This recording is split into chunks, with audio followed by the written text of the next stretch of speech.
네, 여러분 안녕하세요. 아나운서 백일홍입니다. 네, 안녕하세요. 이기심리학자 김경일입니다. 네, 오늘 재성기 채널 구독자분들이라면 아주 익숙한 분들이실 텐데요. 김양수 원장님, 전현석 원장님, 그리고 김동환 원장님 함께하고 계십니다. 안녕하세요. 안녕하세요. 많이들 아시겠지만 한 분씩 소개 한번 부탁드릴게요. 너무 먼저 영광이 아이고, 유명하신 분 모시고 저희 재성기 채널에서 너무 이렇게 특별한 경험을 할 수 있게 해주셔가지고 너무 감사하고요. 저희 스페셜 게스트가 왔는데 네. 우리 같이 중간에 원래 있어야 되는 신원장이 너무 좋은 따뜻한 남쪽 나라로 가는 바람에 오늘 더 좋은 훌륭하신 분 또 모시고 이렇게 자리하게 되었습니다. 저는 김양수라고 합니다. 반갑습니다. 네. 안녕하세요. 네, 안녕하세요. 저는 DV 컨퍼런스를 준비하고 있는 정현성입니다. 철호야, 네 자리는 그대로 있습니다. 형이 1시간만 할게. 감사합니다. 네, 안녕하십니까, 김동환입니다. 없는 사람 얘기는 그만하시고 가 계신 분들하고 집중해서 얘기를 진행해 보시죠. 네네네네. 아, 그만하셨는데 네. 남쪽 나라 가신 분이랑 이렇게 김경일 교수님 옆자리 어디가 더 괜찮은 것 같으세요? 여기 훨씬 좋죠. 훨씬. 이런 철월 미안하다. 이런 따뜻한 마음, 네. 네네. 정말 복 받으실 겁니다. 교수님을 우리 원장님들 오늘 처음 보셨는데 혹시 만나보시니까 어떠세요? 사실 근데 저희가 지금 얘기 나눈 지가 거의 3시간, 4시간 정도 네네. 돼가지고 네. 끊임없이 지금 얘기하시더라고요. 뭐 고등학교도 다 얘기 네네. 나오고 네네. 지금 뭐 92년도에 후기 시험, 뭐 유출 문제로 이제 연기된 거부터 네네네네. 하도 얘기를 많이 나눠가지고 네. 그냥 왜 그 동료 교수님들이랑 지금 대화가 네, 아주 네. 그래서 세 분이 또 워낙 또 이렇게 따뜻하게 대해주셔가지고 저는 오늘 처음 나온 거잖아요. 재성기 네네네. 나들이가 처음인데도 아주 굉장히 저는 아주 편안하게 감사합니다. 네. 저는 방송으로 많이 뵈가지고 정말 더 많이 친근함이 느껴지는 것 같습니다. 너무 감사합니다. 네. 근데 저도 이제 재성기를 많이 이제 봐야 되고 이래가지고 네네네. 네. 네. 바로 저도 와가지고 인사를 드릴 수 있었죠. 네. 속으로 저 한 분은 왜 안 계시지 이랬었는데 네네. 따뜻한 남쪽 나라 얘기는 지금 방금 전에 아는 네네네네. 거예요. 이제야 밝혀졌습니다. 네. 가면 쓰고 온 게 아니랬어요. 네, 오늘 저희가 이렇게 세 분을 모신 이유가 우리 현재 동료 또 선후배 치과 의사분들이 실제로 겪고 있는 고충을 우리 의사 선생님들의 입으로 직접 한번 들어보려고 모셨거든요. 치과 의사 하면은 딱 생각나는 게 네. 어떤 인상이신가요? 약간 안경 쓰고 안녕하세요. 이렇게 마스크 딱 하고 네네네네. 그리고 일단 그 네네. 누워 있는 자세로 만나잖아요. 네네네네. 일단 여기가 되게 압도적이에요. 압도적이요. 네, 그래서 네네. 약간 좀 무서운. 네. 일반 그 국민들이 생각하시기에는 치과사들은 고소득 전문직 네. 업종이다 뭐 이렇게 생각하시는데 저희가 느끼기에는 정말 만만치 않거든요, 사는 게. 실제로 이제 병원을 뭐 조그맣게 개인 병원 하는 분들도 있고 공동기업 하시는 분들도 있고 크게 병원 하시는 분들도 있고 그런데 사람마다 고충은 좀 다른 것 같습니다. 크게 병원 할수록 병원에 이제 나가야 되는 지출 같은 게 굉장히 많다 보니까 실제 한 달 동안 일을 하다 보면은 나라에 바쳐야 되는 세금을 뭐 기본적으로 40%는 일을 해줘야 되고 그 다음에 병원에 건물주한테 드려야 되는 분, 네 그리고 직원들도 많이 생각해 드려야 되고 재료비 써야 되고 그러면은 실제 한 달에 버는 돈 중에 가져가는 게 한 일주일치 가져가면 많이 가져가고 5일, 3일 심하면 그렇게 줄기도 해요. 그러다가 적자가 나는 경우도 있는데 환자가 많으면 이제 뭐 상관이 없겠지만 환자가 특히 이제 점심 먹는 친구들이 있는데 몇 명 안 되더라고요. 근데 그 중에 친구 한 명이 어제 처음으로 몇 년 만에 20명을 봤대요. 그래서 집에 전화해서 나 오늘 환자 20명 왔어. 이런 모습 보고 되게 이제 짠하면서도 이게 우리의 현실이 아닌가 이런 생각이 있는데 살다 보면은 이렇게 치과사들이 되게 뭐 불안감에 좀 많이 사로잡혀 있어요. 그러니까 일단은 환자분들 보는 게 항상 집중해서 봐야 되거든요. 근데 저희는 정말 그 민감한 직업이라서 치과하면 그 무서운 소리 있잖아요. 들이가는 소리. 보이진 않는데 뭐 소리는 나고. 근데 뭐 조금만 실수하면은 뺨으로 그게 향하면 정말 대형 사고잖아요. 칼 같은 거 이렇게 하다가 막 입술 혀 같은데 다치고. 뭐 혀 다치고 그러면은 그것도 대형 사고고. 그러니까 항상 집중해야 되다 보니 치과 의사들이 오래 못 산대요. 아 너무 단기간에 이렇게 하시니까. 스트레스도 많이 받고 경영도 그렇고 환자한테도 신경을 많이 써야 되고 또 근데 대신에 항상 웃어야 되고 이런 게 너무 스트레스고 불안하고 이게 예. 그 불안은 사실은 그리고 네. 머리 나쁜 사람은 불안 잘 안 하거든요. 이거 많이 왜냐면- 동의하시는 내용이에요. 네네. 왜냐면 생각해 보십시오. 그 네, 불안이라고 하는 게 예민한 사람들이 더 불안할 수밖에 없는데 예민하다라고 하는 건 기본적으로 내가 어떻게 될까? 그러니까 생각해 보십시오. 공부 잘하는 친구들이 예민해요. 낙천적이면서 공부 잘하기 되게 어렵거든요. 그래서 저는 제가 예, 낙천적이고 되게 예민하지 않다고 생각을 했는데 아닌 건가요? 오. 저한테도 똑같이 그렇게 네네. 얘기하는 분당에서 그 아, 네네네. 이제 개원을 해서 한 20년 넘죠. 거의 25년 정도 지금 네네네. 그 원장으로 있는 제 친구가 자기는 자기 생각했을 때 낙천적이라고 해서 어. 제가 어이가 없어가지고 네가 우리 친구 중에 제일 예민해. 그러니까 네가 공부를 그렇게 잘한 거야 이놈아. 이러고 제가 이제 네네. 얘기를 했는데 실제로요 같은 과, 같은 대학, 같은 데서도 불안 수치가 높은 친구들이 더 고학점입니다. 아. 네네. 근데 지금 원장님 말씀하시는 건 낙천적인 게 아니라 낙관적이신 거죠. 낙관적인. 그러니까 낙천적인 건 스트레스를 아예 안 받는 거고, 아. 근데 낙관적인 건 받은 스트레스를 내가 잘 핸들링할 수 있을 거야. 네. 그래도 결국은 내가 노력하면 네네. 그래도 상황은 나아질 거야. 음. 라고 생각을 하시는 게 낙관적인 건데요. 네네. 그 낙천은랑 낙관은 다르죠. 그래서 제가 낙천적인 사람 되려면 어떻게 되느냐라고 하면 보통 건 타고난다고 보기 때문에 아, 그냥 네네네. 다음 세대에서 다른 나라에서 태어나셔라. 아. 다음 생에. 그게 농담 반 진담 반을 하시는데 네네네. 대부분 뭐 이거는 의료 분야도 그렇고요. 다른 분야도 다 마찬가지고 이제 이런 원장 선생님들 같은 경우는 다 예민하세요. 예민하시고 그러니까 환자랑 협응이 되시는 거고요. 그렇죠. 네. 네네. 그리고 어느 정도의 근면성실도를 가지고 있다는 것 자체도 이미 예민하다는 뜻인데 그러니까 스트레스를 안 받으려고 하시면 안 되죠. 받은 스트레스를 잘 관리하자. 네네. 네, 이렇게 생각하시는 게 더 나을 거고요. 왜 자꾸 이렇게 불안하냐 요즘 그런 얘기를 많이 하시냐면 낙관적으로 보기 어려운 요인들이 자꾸 생기니까. 그러니까 이게 대부분의 공부를 잘해서 높은 성취도를 보이고 그 다음에 내 노력으로 무언가를 해나가는 사람들은 내가 노력해도 나아지지 않는 부분이 자꾸 생기네 라고 하면은 굉장히 이제 그게 불안하게. 네.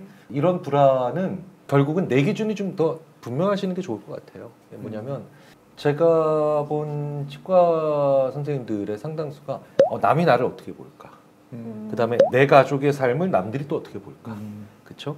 그리고 내가 지금 하고 있는 소득이나 아니면 그 외에 다른 여러 가지들을 사회적으로 나를 이렇게 보는데 나는 이 정도까지는 가야 되지 않나? 이런 것들까지 가중돼서 힘들어지는 경우가 되게 많거든요.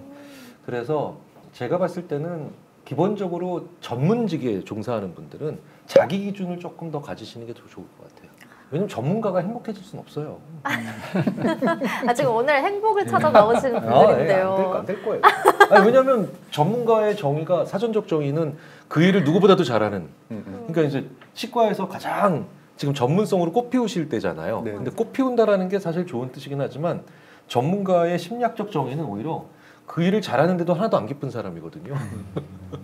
그러니까 예전에 커리어 초반부에는 내가 벌써 이런 치료가 되는구나, 막 이렇게 내가 이렇게 성장하는구나. 근데 지금 사실은 그런 거 잘 안 오시잖아요. 어떻게 경제에 오른 분들은 그래서 상당한 수준에 도달했다라는 것을 의미하지만 동시에 그렇기 때문에 내가 막 성장한다는 느낌이 잘 안 오니까 마찬가지로 그래서 여러 가지로 이제 불안하실 수가 있죠. 근데 저는 뭔가를 항상 했던 것 같아요. 그러니까 예를 들면은 성장하기 위해서. 네, 병원에 이제 뭐 좋은 장비, 뭐 예를 들어서 CT나 뭐 레이저 같은 거 들여놓고, 뭐 최근에는 디지털 장비로 해서 이제는 그 치과가 뭐 본 뜨는 게 아니라 이제 스캐너로 스캔하고. 그렇네. 옛날에는 맞아. 본을 떴다 이렇게 네네. 했었는데요. 그것도 이제 컴퓨터로 디자인해가지고 밀링하고 이런 장비를 다 갖춰놓고 내가 그거를 하기 위해서 요거 요렇게 해서 옛날에 못했던 거를 하게 되니까 그런 게 재밌더라고요. 그래서 매년 큰 사건, 뭐 병원에 있는 체어가 오래됐으니 바꾸자. 그리고 뭐 예를 들어서 뭐 박사를 따자, 아니면은 전문 시험을 보자, 이런 거를 계속 뭔가를 했던 것 같아요. 그게 정체가 되면은 그 다음 힘든 것 같은데, 우리 앞집에 산부인과 병원장님이 사시는데 애들을 다 이제 출가를 보내시고 본인도 이제 병원을 하시다가 주 3일만 진료를 하시고 며느리분이 반을 진료를 하시는데 이제는 뭘 해야 될지 모르겠다 그러시더라고요. 네. 성장감이 안 오시죠. 네, 무기력하다. 그런 네. 말씀을 들으면서 이게 저랑 나이 차이가 좀 나기는 하시는데 내가 저 나이가 되면 어떻게 되나 이런 좀 고민, 걱정 그런 게 좀 생기긴 하더라고요. 저는 갑자기 생각든 게 이렇게 불안감을 느끼는 게 결국에는 계속 뭔가를 하게 만드니까 나쁜 것만은 아니라는 생각이 들거든요. 그럼 제가 말씀드렸지 않습니까? 네. 불안은 사람을 움직이게 만드는 동력.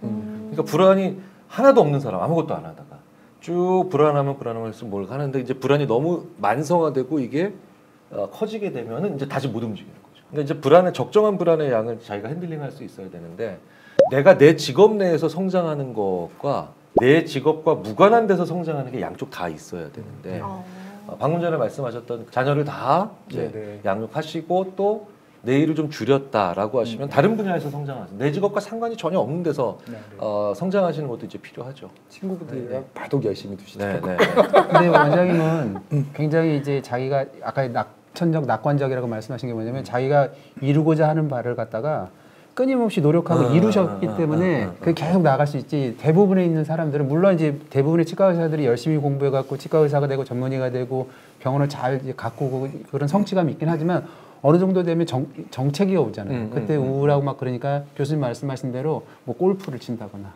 좀 잘못 나가면 술을 많이 마신다거나 그런 식으로 자꾸 옆길로 좀 나가려고 하는 것 같아요. 그래서 그런 것도 어떻게 보면 제가 봤을 때 뭔가 이제 해야 되는 강박이 좀 다른 데로 나가는 게 아닌가 그런 생각이 좀 들더라고요. 그래서 저 같은 경우도 이제 쉬는 시간에 텔레비전을 오랫동안 보거나 그러면 약간 죄책감 같은 게 좀 있어요. 내가 왜 그래서 뭐 책을 봐야 되는데 왜 내가 텔레비전을 보고 있지? 막 그런 게 좀 있기 때문에 그런 생각 괜찮겠어요? 즐거우면 막 불안하고 막 이러시는 것도 아니 있어요. 오랜만에 나와 지금 방향성 있는 것 같아요. 옛날에는 이제 이제 좀 조금 더 젊었을 때는 맨날 진료 생각만 했죠. 하루 종일 오늘 볼 환자, 뭐 오늘 볼 환자, 내일 볼 환자 그랬는데 어느 정도 그게 좀 지나고 나니까 이제 뭔가 새로운 걸 좀 찾아야겠다는 막 그런 강박관념이 좀 있어갖고 그래서 요즘 운동을 하는 편이거든요. 그래서 근데 운동을 또 이제 잘하지 못하니까 거기에 받는 또 스트레스가 있긴 하는데 말씀하신 것처럼 원장님처럼 이제 잘 이렇게 차곡차곡 하실 수 있는 분야가 있으시면 하시고 안 그러면 저처럼 이렇게 좀 딴 거로 나가는 건 어떨까 싶어요. 그 우리 아래층에 저희 그 아파트에 의사분들이 많이 사시는데 아래층에 사시는 분은 이비인후과 원장님이신데 은퇴를 빨리 하셨어요. 빨리 하시면서 전 세계로 마라톤을 하러 다니시는데 맨날 저를 보면서 하시는 말씀이 우리 김 원장 은퇴 빨리 하면 안 돼. 좀 같이 가보라. 더 붙어 있어라. 막상 다른 것만 하다 보니 옛날 하던 일들이 너무 그리우시더라고. 그런데 그게 은퇴를 언제 해야 될지도 참 고민스러운 것 중에 하나인 것 같아요. 언제든 불안한 요소가 있는 것 같은데 이런 불안 혹시 잠재우려면 어떻게 하는 게 좋을까요, 교수님?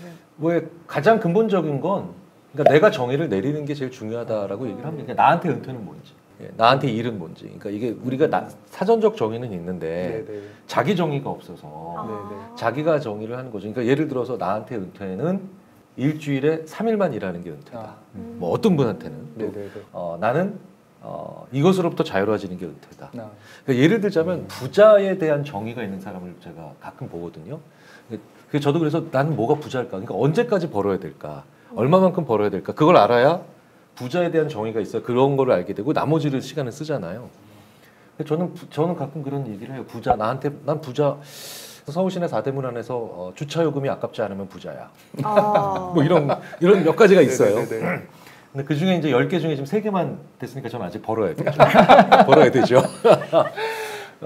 그래서 먼저 은퇴하셨는데 좀 최대한 나중에 은퇴해라라고 하는 분은 물리적으로 의미 있는 타인 관점에서 좋은 게 있다 하더라도 여전히 자기의 정의가 없는 상태에서 하셨기 때문에 좀 아쉬워하시는 게 아닐까 싶어요. 왜 프랑스 교육이 되게 그런 게 잘 돼 있죠. 너한테 학교란 무엇이냐, 국가는 무엇일까, 뭐 이런 거. 그래서 저는 가끔 그 분당에서 그 치과 병원을 운영하고 있는 그 친구한테도 너한테 병원은 뭐냐고. 그 사람마다 다를 거 아닙니까? 아무리 다 똑같은 치과 분야에 있어도. 그래서 슬슬 그런 걸 한번 고민을 해보셔도 좋을 것 같고요. 또 하나는 불안을 잠재우기엔 되게 좋은 것 중에 하나가 뭐냐면 왜 이제 매일매일 일이 벌어지잖아요. 아까 그 오늘 20명 네네. 환자를 봤다고. 그러니까 오늘은 좋은 결과가 있잖아요. 그렇죠. 제가 바둑하시는 분들한테 많이 그 듣는 얘기가 중에 하나가 진짜 고수는 예상외로 쉽게 이긴 바둑도 복귀한다. 네, 그러니까 이제 굉장히 좋은 결과가 일어난 날 이게 왜 이렇게 된 거지? 그러니까 보통 우리는 예전에 이제 90점 맞을 거라고 생각했는데 70점 맞으면 복귀를 하잖아요. 네. 왜 이거밖에 안 나오지? 왜 틀렸나? 근데 70점 맞을 거라고 생각했는데 90점 맞으면 땡큐. 요즘 학생들 게이득 하고 끝나. 그런 날은 기분 좋게 복귀할 수 있는데 의외로 복귀를 잘 안 하시더라는 거죠. 네. 분명히 내가 뭔가가 있을 텐데. 네네. 그래서 불안을 잠재우는 좋은 방법 중에 하나가 내 정의를 한번 만들어보고. 그러니까 그 사실 맞을 수도 없고 맞을 필요도 없는 거잖아요. 네네네. 한 번씩 만들어보고 야 나는 이렇게 정의 내린다. 그 다음에 또 하나가 바로 뭐냐? 예상보다 잘 풀린 날 왜 그런 거 한번 치밀하게 복귀해 보시는 거. 이런 것들도 괜찮은 방법이라고 심리학자들이 보통 얘기를 하죠. 오, 네. 진짜 생각해보면 잘 된 날은 이게 왜 잘 됐지? 이렇게 돌아보진 않았던 것 같거든요. 선생님들은 항상 어떠세요? 그리고 그게 문제인 것 같아요. 이게 잘 된 거는 거의 주로 잘 되니까 별로 신경을 안 쓰다가 정말 그 환자분들하고 트러블이 가끔 생기는 경우가 있는데 그거는 정말 몇 년 동안도 잠에서 잊혀지지가 않을 정도로 괴롭고 나쁜 것만 위주로 좀 생각을 하게 되는 것 같아요. 근데 나쁜 일 생겼을 때 혹은 막 이상한 말도 안 되는 막 네네. 그런 환자분들 만났거나 네네. 아니면 막 우리 직원분들이랑 있을 때 막 너무 안 좋은 이런 날 되게 좋은 거 하나 있습니다.